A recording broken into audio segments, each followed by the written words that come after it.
Bonjour, Audrey et Olivier Belmondo, merci de nous recevoir dans votre école de cinéma et de théâtre.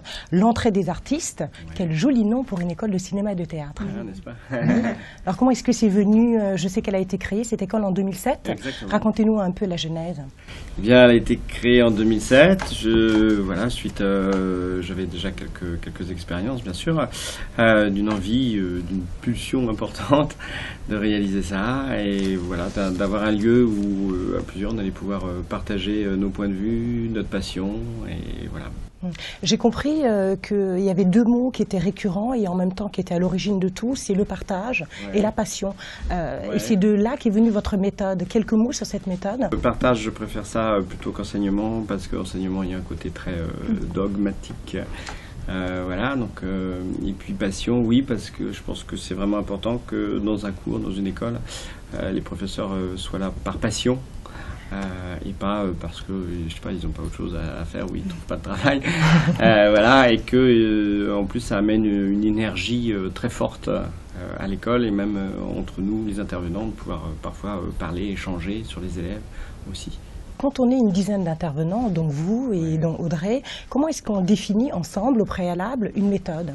Il y a des intervenants qui déjà ont travaillé avec moi, qui ont été formés par moi, donc ça c'est un petit peu c'est le noyau dur on va dire, de la méthode, de la façon de faire. Après, c'est des gens qui soit sont pris parce qu'ils vont apporter quelque chose justement de complémentaire, ou soit parce que je sais que leur méthode, leur façon de travailler va aller dans le même sens. Voilà, mais qui vont probablement utiliser d'autres mots, d'autres façons de faire, avec le même objectif. Alors, vous avez dit tout à l'heure, vous n'étiez pas dans le dogme, mais en revanche, c'est une école qui est académique, c'est-à-dire qu'il y a des années, je crois que vous formez en 3 ans. Ouais. Racontez-nous un peu le cursus de cette école, l'entrée des artistes. Alors, on est malheureusement un peu obligé de mettre des niveaux, même si j'aime pas trop ça, effectivement. Mais les gens, en fait, au départ, il n'y avait pas de niveau, et on se rend compte que les gens, ils ont quand même besoin d'un petit peu de repères pour savoir où ils en sont.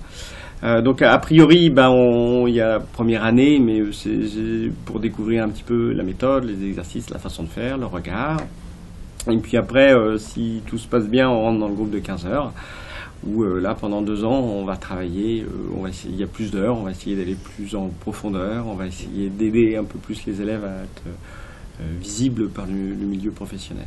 Comment est-ce qu'un cours se déroule concrètement? Comment est-ce qu'on arrive à développer les émotions et les sentiments et à pouvoir les partager justement? Alors voilà, il y a plein d'étapes. On a beaucoup d'exercices au départ qui sont là justement pour aider à ça. Il y a bien sûr la prise de confiance en scène, l'aisance, perdre la timidité ou essayer d'être privé en public, c'est-à-dire de ne pas être gêné, de ne pas avoir de gêne, de choses comme ça. Après, on va beaucoup travailler sur les émotions. On est tous remplis d'émotions, mais on a tous appris depuis notre naissance à ne pas montrer les émotions. Donc on va essayer de se travailler là-dessus, ce qu'on appelle un peu le lâcher prise, entre autres. Et puis après, on va essayer de travailler sur les émotions du personnage, l'analyse, l'écoute avec le partenaire, l'échange avec le partenaire, ça c'est très important. La sincérité, être vrai, etc. Et puis après, bien sûr, évidemment, on essaie d'appliquer tout ça au texte, avec une analyse du texte, du sous-texte, des situations, etc. Justement, les textes, parlons-en, est-ce qu'ils émanent tous de vous, d'un choix de l'équipe pédagogique? C'est un échange toujours, c'est-à-dire que nous, l'équipe pédagogique, on peut avoir bien sûr besoin de dire, écoute, travaille ça parce qu'on pense que ça va ouvrir des choses, des portes. Et puis les élèves ne sont pas avares en propositions dans cette école en tous les cas. Je sais qu'on a un acteur coréen qui est venu de Corée et du coup il amène des films coréens et des fois c'est sympa aussi. On s'enrichit aussi nous profs grâce à ça aussi. Alors j'ai pu voir la composition d'une partie de votre groupe, d'un groupe je crois composé aujourd'hui de 28 élèves. Voilà.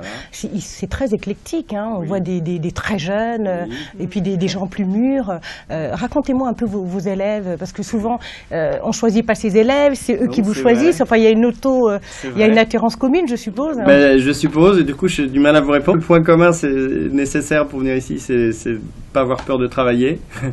On en demande beaucoup.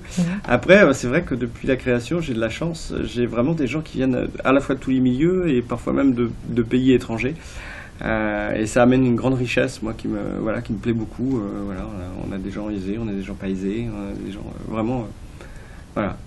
Alors vous mettez le doigt sur ce qui fâche. Combien coûte une formation chez vous? En fait, on a 3 groupes. On a un tout petit groupe qui s'appelle un groupe de détection. Et là, on est à 85 € par mois. Parce que souvent, il y a les cours amateurs, mais c'est vraiment différent ce qu'on fait d'un cours amateur. Et puis, alors à la fin de l'année, sur le meilleur élève, on offre 1 an de formation gratuite. C'est une volonté, une façon d'essayer d'aider un petit peu les gens qui n'ont pas les moyens. Et puis comme ça, si quelqu'un est vraiment doué, on va pouvoir lui donner sa chance. Après, on a un cours qui est plus classique de 9 heures, où on est à 230 € par mois, et on a le gros groupe qui est à 270, voilà, pour 15 heures par semaine. Je pense qu'on est vraiment dans les plus raisonnables. Alors, il existe combien d'écoles professionnelles comme la vôtre, disons sur Paris, région parisienne? Je sais pas, il y en a une beaucoup. quinzaine ou beaucoup plus que ça? Oui, à mon avis, entre celles qui sont connues, pas connues, il y en a bien 40 à mon avis. D'accord. Ouais. Des très connus, il y en a je crois une dizaine? Des très connus, oui, voilà. Pas beaucoup, on va tourner autour de la vous êtes dans quelle catégorie? Vous vous situez dans quelle catégorie? J'imagine qu'on est les outsiders. On est un peu l'équipe de rébellion. Et qu'est-ce qui est plus important? C'est peut-être ce que pense la profession de cette école, non? Est-ce que vous avez des retours?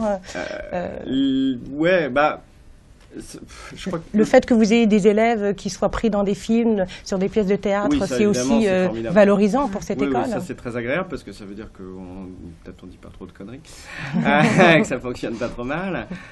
Donc ça c'est très très agréable et puis c'est probablement ça le plus agréable parce que du coup les élèves sont heureux et si les élèves sont heureux, je suis heureux. Absolument. C'est de les voir évoluer, de les voir s'épanouir, oui, dans ce métier, ça c'est formidable. Ouais. Dernière question, si on peut faire un bilan d'étape, l'école a été créée en 2007, on est en 2015.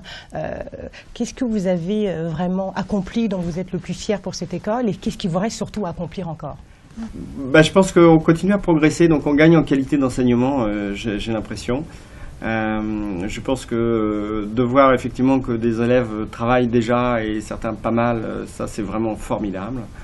Et s'il y avait encore, forcément, c'est quelque chose qui m'est cher, de progresser tous, les intervenants, qu'on continue tous à jamais à se reposer sur nos acquis et à se dire comment on peut essayer d'aider et d'acquérir encore d'autres choses pour les aider mieux. Et puis, voilà, et favoriser encore et encore plus l'insertion des élèves. Si j'avais une baguette magique, ouais, ce serait ça.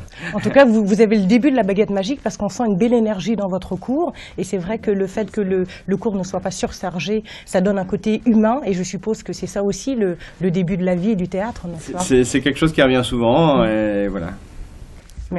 Merci, ça sera le mot de la fin. Ok, merci.